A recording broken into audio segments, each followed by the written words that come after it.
안녕하세요. 네, 오늘 세미나 주제는 응답하라 1985 부트피부터 제로 콘피그까지. 부제목은 네트워크에 아무것도 몰라요. 기기들이 세상을 만나는 방법입니다. 이미 저 DHCP나 부트피, TFTP, 제로 콘피그 네트워크 구성을 다 아시는 분들도 있을 텐데 그냥 복습하는 걸로 생각해 주시면 좋을 것 같고, 처음 들으시는 분은 우리 오랜만에 기술 주제를 세미나하는 거지만 내용이 굉장히 쉽도록 설명을 하도록 하겠습니다. 그러면 시작하겠습니다. 나 IP는 없는데 어떻게 말할게?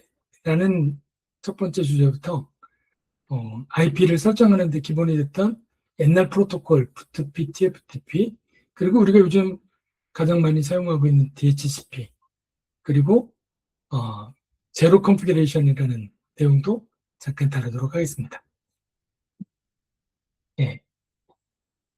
나 IP 없는데 어떻게 말할게? 인데요. 이 네트워크 시스템은 닭과 달걀의 문제예요. 처음에 컴퓨터가 딱 켜졌을 때 안에 부팅할 수 있는 OS도 없는 경우도 있거든요.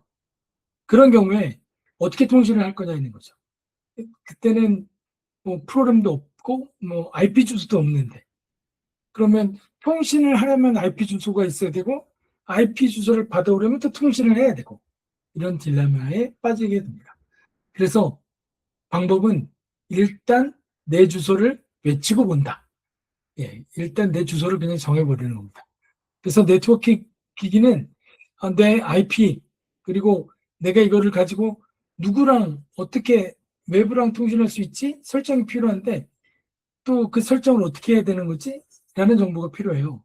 또 내가 부팅해서 동작해야 될 프로그램은 어딨지? 이런 상황에 놓이게 됩니다. 그래서 우리가 많이 쓰이고 있는 리눅스 같은 시스템에는 Uboot라는 프로토콜이, 시스템이 처음에 부팅하면서 이런 작업을 해줘요. 근데 그 중에서도 가장 기본이 되는 부분이 이 부분입니다. 그래서 처음 시작할 때 일어나는 일들 중에 부트피, TFTP라는 게 있어요. 부트피는 말 그대로 부팅하는 데 사용되는 프로토콜입니다. 그래서 클라이언트의 맥 주소를 보고 미리 예약된 IP 주소와 부팅 서버를 알려주는 그런 역할을 하는 게 부트피 프로토콜이에요. 그래서 장치가 처음 부팅할 때 이제 물어봅니다. 나 IP 몇 번인데 나 어떻게 부팅해야 돼? 라고 물어보면 너 이 부트피 이 보낸 이 내용을 보고 너는 이 IP 주소 쓰고 이 프로그램을 써 라고 알려줍니다. 그러니까 처음에 시작할 때 나는 내 IP를 그냥 아무거나 막 정하는 거예요. 아무거나 막 정했기 때문에 상대방이랑 통신할 수 있는지 없는지 잘 몰라요. 그래서 무조건 브로드캐스트로 날립니다.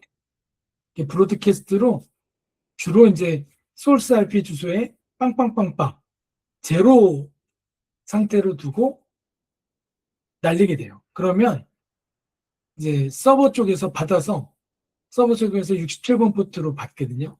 받아서 이제 이 들어오는 내용의 프로토콜을 보고 응답을 해줍니다. 너는 어떤 프로그램을 쓰고 너 IP 주소는 몇 번이야? 라고 이렇게 알려줍니다. 이게 1985년에 처음 만들어진 프로토콜이에요. 그러니까 우리가 사용하는 인터넷이 보통 이제 1995년 이후에 급속하게 성장하거든요. 윈도우즈 9라는 것 이후에. 근데 그 전에 그보다 10년 전에 만들어진 프로토콜입니다. 그래서 네트워크 포트를 전용 용도로 사용을 하게 돼요. 67번, 68번을 사용하게 됩니다. 당시에 기기들이 IP가 없는 상태에서 브로드캐스트로 보내게 되니까 서로 다른 포트를 써서 혼선을 막은 거예요. 그래서 보낼 때는 67번 포트를 향해서 보내고 받을 때는 68번 포트로 받고, 그걸 정리한 RFC 문서가 RFC 951번인데 이게 1985년도에 만들어졌습니다. 그래서 제가 응답하라 1985라고 정했습니다. 부트피가 이제 알려줍니다. 그 부트피 서버에서 너는 IP 주소 몇 번 써? 너는 어떤 프로그램이야? 그러면 그걸 이제 받아오게 해주게 되거든요. 근데 당시에는 그 부트피 프로그램이 아주 작은 프로그램 안에 들어가기 때문에 뭐 TCP/IP로 통신하거나 뭐 NFS로 부팅하거나 뭐 이런 걸 못했어요. 그러다 보니까 UDP로 통신만 합니다. UDP로 그래 그러면 나 어디서 파일을 받아올게 라고 해서 파일 트랜스퍼를 하게 됩니다. 근데 아주 간략하게 만들어졌다 그래서 트리비얼 파일 트랜스퍼 프로토콜이라고 불러요. 그 TFTP라는 프로그램을 사용하게 됩니다. 그러다 보니까 데이터 사이즈도 512바이트씩 쪼개서 보냅니다. 그래서 나 이제 받아올게 그러면 512바이트로 데이터를 쪼개서 보내면 이쪽에서 나 받았어. 다음 거, 다음 거, 다음 거, 다음 거 이렇게 이제 받게 돼요. 그래서 보내는 쪽에서 그러니까 부팅을 막 하고 내 OS를 받아와야 하는 쪽에서 리드 리퀘스트를 보냅니다. 그러면 데이터를 보내주고 보내줄 때는 라이트 리퀘스트라는 걸로 보내고 내가 받았으면 액크놀러지 보내고 또 보내고 그렇게 해서 동작을 합니다. 그래서 이제 프로그램이 동작하는 순서를 보면 이게 이제 부팅해야 되는 장치라면 처음에 부트피 서버한테 부트피 리퀘스트를 보내요. 그러면 IP 주소랑 부팅해야 될 프로그램이 있는 곳을 알려줍니다.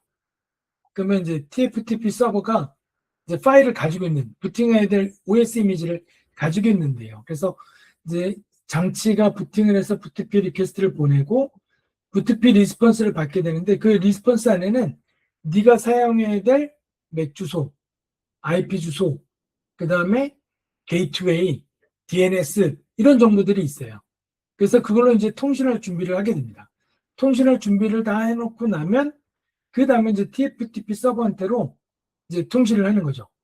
이제 리퀘스트를 하는데 나 이 파일 받아오라는데 그러면 그래 이 파일 여기 있어 그렇게 보내주게 됩니다. 그래서 왔다 갔다 하고 다 받으면 이제 다 받았네 끝. 그러면 이제 그거 가지고 부팅을 하기 시작을 합니다. 그리고 이제 네트워크기로서의 역할을 하게 되는 거죠. 부트피, TFT는 아주 심플합니다. 나 IP 주소 없어, 줘. 나 프로그램 없어, 줘. 그러면 서버가 너 IP 몇 번 써? 알려주고, 너 프로그램은 여기 써? 알려주면, 거기 가서 나 프로그램 이거 써야 돼. 받아다가 쓰게 되는 거예요. 이 통신하는 구조는 이렇게 돼 있어요. 이게 좀 복잡하긴 한데, 부트피 구조는 나중에 DHCP 구조로도 쓰이기 때문에 한번 봐두면 좋습니다. 안에 구성으로는 OP 코드, 그 다음에 하드웨어 타입, 하드웨어 랭스, 하드웨어 홉, 그 다음에 트랜잭션 아이디, 그 다음에 시간값, 그 다음에 클라이언트 어드레스, 그 다음에 유어 어드레스, 서버 어드레스, 게이트웨이 어드레스, 그 다음에 하드웨어 어드레스, 그 다음에 호스트 네임, 부트 파일 네임, 그 다음에 매니팩처 스페시픽 인포메이션 이렇게 구성이 되어 있어요.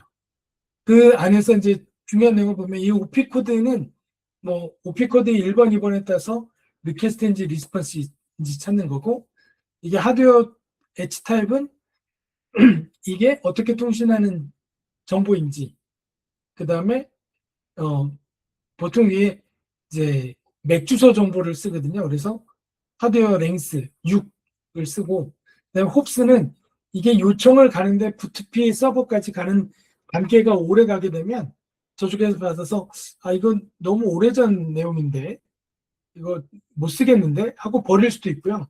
그렇습니다. 그래서 몇 번 거쳐갔는지를 알는 게 홉입니다. 트랜잭션 아이디는 클라이언트가 던진 질문에 서버에 답변을 짝 지어주는 1년 보내요. 이게 몇 번 보낼 수도 있거든요. 부트피 리퀘스트를. 그러면 이게 너가 3번에 대해서 요청한 거에 대한 3번 답이야. 이렇게 서로 페어링 할 수 있도록 알려주는 게 이제 트랜잭션 아이디고 세크는 시간값입니다. 그 다음에 이제 어드레스 정보인데 처음에 시작할 때는 이제 클라이언트 어드레스는 0.0.0.0으로 시작을 하게 되고요. 응답 줄 때 여기다가 your IP 어드레스를 해서 IP 주소가 할당이 돼서 넘어옵니다. 할당이 돼서 모을 때 서버 주소, 게이트웨이 주소, 그 다음에 하드웨어 어드레스, 이게 이제 주로 맥 주소죠. 그 다음에 호스트 네임, 이런 것들이 넘어오게 됩니다. 여기 재미난 부분은 이제 Manufacturer Specific Information인데요. 이건 나중에 한 번 더 설명을 드리도록 하겠습니다. OP 코드는 FTP 리퀘스트인지 리플라이인지, 그 다음에 하드웨어 어드레스 타입, 이더넷 경우 1일, 그 다음에 맥 주소는 6, 홉스는 몇 번 걸쳐 가는지, 그 다음에 세컨드 시간값, 그 다음에 부트 플래그로 사용을 하는데, 보통 여기 이제 이 부분이 난유주대로 되어 있는데, 이게 TCP로 유니캐스트로 받을지 브로드캐스트로 받을지, 이런 얘기를 하게 됩니다.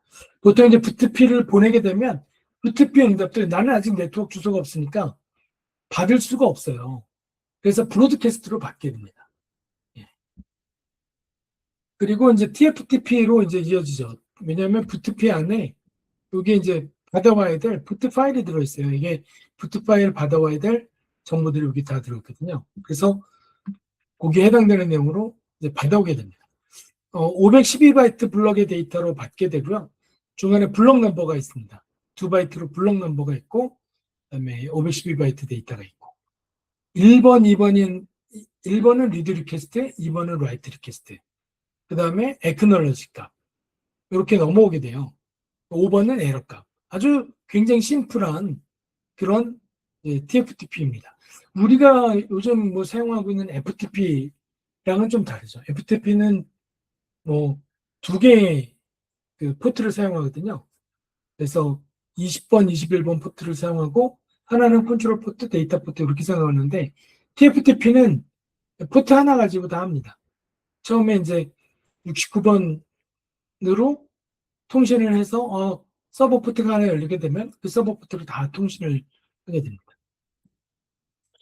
512바이트씩 받게 되고요. 512바이트씩 쭉 받다가 이게 언제가 끝나느냐? 그러면 512바이트 뒤에 찌끄러기가 없는 경우.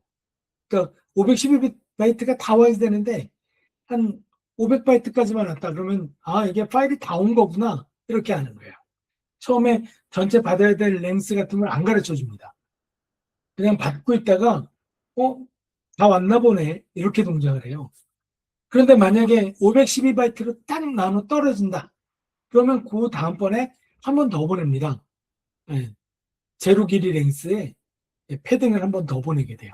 그러면 그걸로 끝났다는 걸 알게 됩니다. 그래서 그걸 받은 걸 갖다가 메모리에다 쭉 적어놨다가 그 적은 부분 가지고 부팅을 하게 됩니다. TFTPD64라는 프로그램이 있는데요. 이게 제가 한 20년 전에 사용하던 프로그램인데 이제 많이 바뀌어가지고 아직도 사용을 하더라고요. 64비트 버전으로 동작을 합니다. 그런데 이렇게 사용했던 FTP, TFTP가 지금도 사용하고 있어요. 뭐 우리 유부트 인베디드 시스템에서 부팅할 때 사용을 하고 있습니다. 그런데 이제 보편화돼서 DHCP라는 개념으로 이제 확대가 됐습니다. DHCP는 다이나믹 호스트 컨피그레이션 프로토콜이에요. 우리 DHCP는 뭐 다 아시잖아요. 들어보셨잖아요. 까불진 않으셨을 수도 있는데 알고 계실 겁니다. 그 DHCP는 앞에 있는 거랑 거의 똑같아요. FTP랑. 그게 뭐가 달라졌냐면 임대라는 개념을 합니다. 빌려줍니다. 그래서 DHCP는 리스타임이라는 게 있어요. IP 주소의 풀을 이용하고 그 IP 주소의 풀에 해당되는 리스타임이 있습니다. 그래서 해당되는 시간이 될 때까지만 그걸 쓸 수가 있어요. 그래서 FTP하고 DHCP는 뭐가 다르냐? FTP는 특정 기기에 특정 IP를 박아두고 계속 쓰는 거예요. 그런데 DHCP는 풀이 있습니다. 우리 DHCP 서버, 우리 다들 이제 집에 인터넷 쓰잖아요. 그러면 인터넷 공유기에 설정할 때 DHCP 서버를 쓸 건지 말 건지, 그 다음에 특정 주소는 고정으로 쓸 건지, 그 다음에 새로 받은 주소의 대역은 어디로 둘 건지, 이런 걸 설정할 수 있거든요. 그리고 연구소 기간 한정, 이 부분이 차이가 있습니다. 그래서 부트피는 한번 할당이 되면 버리지 않는 이상 계속 쓸 수 있지만 DHCP는 임대 기간이 끝나면 예, 그 IP 주소는 사용을 할 수도 있지만 못하는 거라고 봐야 되는 거지만 할 수도 있어요. 굉장히 애매합니다. 예. 예. 왜냐하면 DHCP는 할당만을 해주고 회수는 하지 않아요. 그래서 그 DHCP 스펙에 보면 리스타임에 대한 디폴트 값이 없습니다. 예. 얼마를 기본으로 하고 얼마 이후에는 못 써 이렇게 되어 있지 않거든요. 그래서 리스타임이 있고 리스타임이 지나고 나면 이 IP 주소는 그 장치가 더 이상 사용하지 못할 것이다라고 생각하고 DHCP 서버를 운영합니다. 하지만 실제로는 쓸 수도 있어요. 예, 그런 차이가 있습니다. DHCP는 부트피하고 구조가 거의 똑같은데 단계가 달라요. 아까 말씀드렸던 DHCP, 부트피는 부트피 리퀘스트를 보내고 리스폰스를 받으면 끝인데 DHCP는 DORA라는 돌아버리는 프로세스 스텝을 받습니다. DORA는 디스커버, 그 다음에 오퍼, 그 다음에 리퀘스트, 그 다음에 액너러지 이렇게 4단계를 거치거든요. 디스커버는 DHCP 서버 누가 있나요? 손 들어주세요. 나한테 IP 줄 DHCP 서버 이렇게 물어보는 거고요. 그 중에 DHCP 서버가 내가 IP 주소 이거 있는데 이거 쓸래요? 이렇게 제안을 하는 겁니다. 그러면 클라이언트가 좋은데요. 그거 제가 쓸게요. 이렇게 해줍니다. 그러면 DHCP 서버 쪽에서 그래요? 좋습니다. 계약이 성사됐군요. 이제부터 이 주소를 쓰십시오. 이렇게 4가지 단계를 거치게 되어 있어요. 그리고 2가지 추가 단계가 되어 있습니다. 우리가 이제 임대해서 쓰는 거니까 임대 기간이 만료되는 때가 오잖아요. 그 만료되는 때에 해당되는 단계가 2개가 더 있습니다.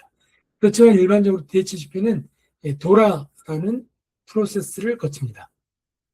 그래서 이 도라는 처음에 디스커버는 누가 있는지 모르니까 브로드캐스트로 보내요. 그리고 오퍼를 줄 때는 유니캐스트나 브로드캐스트로 보냅니다. 유니캐스트로 이제 받은 쪽에서는 DHCP 서버 쪽에서는 누가 보낸 건지 아니까 유니캐스트로 주소를 줄 수 있거든요. 또는 브로드캐스트로 줄 수도 있습니다. 이거 쓸게 할 거야 라고 알려주는 거죠. 그러면 이제 받은 쪽에서 좋은데요? 그거 제가 쓸게요 할 땐 또 브로드캐스트를 보냅니다. 그러면 이제 액너러지로 그럼 네가 쓰세요 라고 할 때도 유니캐스트 혹은 브로드캐스트로 보낼 수가 있습니다. 많이 겪는 문제가 그 DHCP 서버가 2개 있으면 어떡해요? 3개 있으면 어떡해요? 라고 생각할 수 있어요. DHCP 서버가 3개, 4개 있거나 복수가 존재하는 경우에는 순전히 클라이언트가 지정할 수 있습니다. 나는 이 주소 쓸게 라고. 여러 개가 있으면 충돌 가능성이 있죠. DHCP 서버를 클라이언트가 내가 어떤 걸 쓸 것인지 확정하지 않는 이상은 IP 충돌 발생이 가능한 상태가 됩니다. 그래서 이제 아까 말씀드렸는데 이 DHCP 패킷은 부트피 패킷하고 다 똑같은데 뒤에 이제 추가로 옵션 필드가 있어요. 이 옵션 필드가 뭐냐면 서브넷 마스크, 라우터, 도메인 네임 서버, IP 어드레스 리스트 타임, 그 다음에 DHCP 메시지 타입 뭐 이런 것들이 있는데 이 옵션 뒤에 뭘 붙이냐면 여러분들이 그 KT 혹은 SK 브로드밴드에서 유선 인터넷 쓰시잖아요. 광통신에서 쓰시고 돈을 내지 않습니까? 어떤 사람은 100메가짜리, 어떤 사람은 500메가짜리, 어떤 사람은 1기가, 1.5기가 이렇게 내서 쓰는데 그 네트워크 장치에 계약 조건을 넣어요. 그래서 DHCP 그 공유기가 처음 서비스 프로바이더랑 IP 주소를 받아오면서 내 기기가 할당해야 될 대역폭 밴드위스를 여기서 주로 관리하게 됩니다. 그래서 그 주소 안에 데이터를 까보면 계약은 이게 5만 원짜리란 건지 만 원짜리란 건지가 들어 있었어요. 네, 제가 예전에 하나로통신에 있는 장비에다가 납품을 해야 되는데 하나로통신 데이터를 까보니까 이 DHCP에다가 그 계약자의 계약 조건을 넣어서 넘기더라고요. 그 당시에는 그게 바이트가 보였어요. 그래서 뭐 조금만 수정을 하면 저가 그랬다는 건 아니고 계약 이외에 효과를 얻을 수가 있었습니다. 그리고 이제 DHCP 리퀘스트를 할 때는 옛날에 부트피 같은 경우에는 아까 말씀드렸지만 부트피를 보낼 때 빵점빵점빵점빵으로 보냈거든요. 근데 DHCP는 빵점빵점빵으로 보내지 않습니다. 그렇게 보낼 수도 있지만 자기가 예전에 사용하던 주소가 있으면 그 주소를 넣어서 보내기도 합니다. 그래서 이전에 할당받았던 주소를 넣어서 보내면 그 주소를 계속 이어서 사용할 수가 있습니다. 이 다중 DHCP 서버 환경, 호스트 네임도 넣어서 보낼 수 있습니다. 다중 DHCP 서버 환경에서는 선착순 원칙, 먼저 도착한 오퍼를 사용을 합니다. 내가 나는 어떤 걸 사용하길 원해? 그러면 그걸 선택할 수 있어요. 순전히 클라이언트가 결정할 수 있는 겁니다. 그 다음에 거절하는 것도 본인이 원하는 대로 결정할 수가 있습니다. 그러면 내 제안은 거절당했구나 판단하고 내가 할당하려고 했던 거는 다시 풀에다가 넣어놓고 다른 사람이 요청하면 다른 기계가 요청하면 할당해줘야지 이렇게 할 수가 있습니다. 리스타임이 있다 그랬는데 리스타임은 정해진 시간이 지나면 반납을 하든지 연장을 하는 겁니다. 우리 전세계약, 월세계약 끝나면 반납을 하든지 연장을 하는 것처럼 이제 그렇게 동작하는데 전체 리셋 타임의 50%가 되는 시점 절반 정도가 지나면 물어봅니다. 내가 이거 계속 써도 될까요? 그래서 계속 써 라고 하면 계속 쓰는 거죠.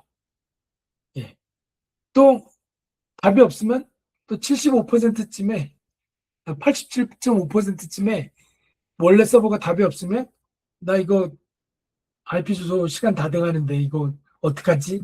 이렇게 물어봅니다.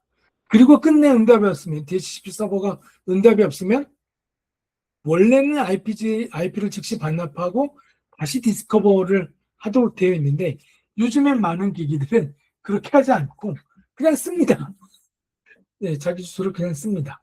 그렇지만 스펙에서는 IP 주소를 반납하고 다시 디스커버해서 IP 주소를 가져오도록 그렇게 하고 있습니다. 이제 제로 컴피레이션이라는 걸 이제 설명을 드릴 건데요. 아까 전에 잠깐 나왔지만 0.0.0.0이라는 주소가 있습니다. 이 주소는 네트워크 기기에서는 네트워크 통신이 안 되는 주소죠. 여기 계신 분들 중에 윈도우즈 9호를 경험하셨던 분들도 있고 경험하지 못하셨던 분들도 혹시 있을 수도 있다고는 생각이 들지만 윈도우즈 9호나 98 그리고 뭐 윈도우즈 ME, 윈도우즈 NT 4.0 뭐 이런 것들을 사용하던 시절에 주로 ADSL, VDSL 케이블 통신으로 네트워크를 이제 막 통신할 때 보면 주소가 0.0.0.0이 되면 네트워크 통신이 안 됐었거든요. 그 제로가 되면 뭐 통신이 안 되니까 기기들이 움직일 수가 없는 상태가 되는 거예요. 그 0.0.0.0이 되는 걸 막기 위한 프로토콜이 나오게 되는데 그 프로토콜이 그 제로 컨피그레이션입니다. APIPA Automatic Private IP Addressing. 그래서 169.254.0.1부터 169.254.254까지의 주소를 임의대로 그냥 하나 골라 쓰는 거예요. 임의대로 골라 쓰는데 충돌이 없도록 골라 쓰는 겁니다. 그래서 대부분의 기기는 랜덤 주소 값을 만드는데 맥 주소, 시간값 이런 걸 조합을 해서 예, 주소를 하나 만들어내요. 그러면 169254에 주소가 하나 만들어지고 나면 그걸 기본값으로 통신을 하는 겁니다. 아까 전에 0.0.0.0에서는 통신이 아예 안 됐었는데 169254의 통신은 그냥 네트워크 기기가 네트워크에 붙으면 기본적으로 통신이 시작되는 거예요. 그래서 예, 충돌이 일어나지 않은 채로 네트워크 통신을 할 수가 있는데 단 이 주소는 게이트웨이가 없어요. 그리고 DNS가 없어요. 그러다 보니까 인터넷으로 바깥으로는 못 나가요. 그래서 링크 로컬 주소예요. 로컬 네트워크 안에서만 동작하는 겁니다. 그래서 아무 주소나 막 쓰진 않고 충돌을 피하기 위해서 랜덤 넘버를 찾는데 그 랜덤 넘버는 보통 시간값하고 맥주소값하고 쓰고 그렇게 해서 선택된 주소를 이제 네트워크에다 보냅니다. 이 주소 사용하시는 분 있나요? 라고 브로드캐스트로 보내고 이 주소 아무도 안 쓰네? 그럼 내가 쓸게요. 이렇게 쓰게 됩니다. 그러면 이제 통신을 할 수가 있는 거죠. 이렇게 링크 로컬로 만들어진 장치들을 찾을 수가 있어야 할 텐데 그 찾을 수 있도록 해주는 프로토콜이 MDNS 프로토콜, DNSSD라는 로컬 네트워크에서 서비스를 찾는 프로토콜입니다. 여러분들이 네트워크 프린터를 집에서 혹시 가지고 계시거나 요즘 네트워크 카메라 같은 거 갖고 계시면 아바이 브라우저나 봉주루 같은 툴이 있어요. 그 툴로 검색을 해보면 이런 장치들이 나오게 됩니다. 아바이 브라우저 -A 그리고 검색을 하면 네트워크 안에 있는 웹 서버부터 쭉 주소들이 쭉 나오게 됩니다. 이게 링크 로컬 주소를 서비스로 검색해서 연결할 수 있도록 해주는 프로토콜입니다. 그래서 부트피는 정리하면 이제 시작하던 시절에 1985년대 난 모르겠으니까 난 이 주소 그냥 무조건 쓸래. 그리고 너 이 주소야? 그럼 너 이 주소에 대해서 이 맥 주소면 이 IP 써. 그리고 이걸로 부팅해. 이랬던 시절이 있었는데 나중에 DHCP 모드로 바뀌면서 이 IP 주소 풀 안에서 나눠 쓸 수 있도록 했고 그 다음에 2000년대 후반에는 2000년대부터는 네트워크를 DHCP 서버가 없더라도 링크 로컬로 서비스를 구현하고 연결해 줄 수 있도록 해주는 그런 프로토콜이 이루어지게 됩니다. 우리가 이제 카페 가서 노트북 딱 연결하고 시작을 하게 되면 처음에 DHCP로 쭉 찾죠. DHCP 찾고 그 다음에 DORA로 쭈루루룩 동작해서 IP 주소를 찾고 이렇게 동작을 합니다. 그렇지 않더라도 처음에 DHCP 서버가 없더라도 링크 로컬로 주소를 찾도록 이렇게 구성이 되어 있습니다. 그랬던 169254는 사실 이후에 네트워크 기기를 하시는 분들이 169254가 돼버리면 통신이 안 되는 상태로 마찬가지로 0.0.0.0의 상태가 되는 그런 상태가 돼서 통신이 안 되는구나를 판단하는 기준이 됐었습니다. 그래서 플러그 앤 플라이로 동작할 수 있도록 해주는 DHCP, 부트피, 제로 컴피그 같은 기술들이 적용이 되어 있습니다. 옛날 얘기들을 쭉 했는데 네트워크 주소를 어떻게 할당하는지에 관한 얘기들이었습니다. 여기서 마치도록 하겠습니다. 감사합니다.